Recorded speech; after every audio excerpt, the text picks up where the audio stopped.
আমরা শিকার হয়ে তাকে ঘুমিয়ে রাখা যায় না।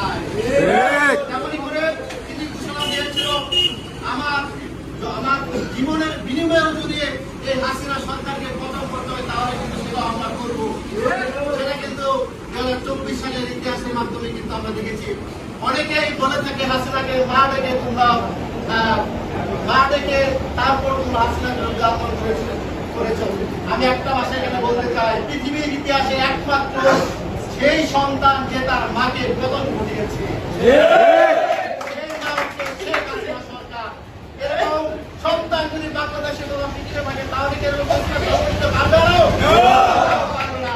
ভবিষ্যতে যদি এরকম বেশিরভাগ জন্ম নিতে চায় তেমনি নুরুল হকের নুরের ভূমিকায় প্রতিটি নেতা মধ্যে আমরা প্রস্তুত রয়েছি তো ইনশাআল্লাহ প্রস্তুত রয়েছি ইনশাআল্লাহ। বাংলাদেশের প্রতিটি মাঠে বাংলাদেশের প্রতিটি বর্ডার আমরা সীমান্তের অত্যন্ত প্রহরী হয়ে বাংলাদেশের একমাত্র বাংলাদেশের দালাল হয়ে আমরা রাজনৈতিক ভূমিকা পালন করবো ইনশাআল্লাহ।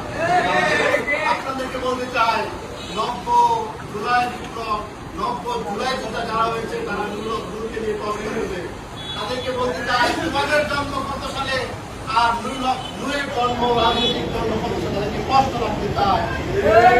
90 জুলাই যুদ্ধ যারা হয়েছে তাদেরকে চিনে 5ই আগস্টের পরে প্রিয় আমার আপনারা কি তাদের নাম জানতেন চিনতেন না। যারা এই জুলাই আন্দোলনের ভূমিকা রয়েছে বাংলাদেশের প্রতিটি জেলায় আনাচে কানাচে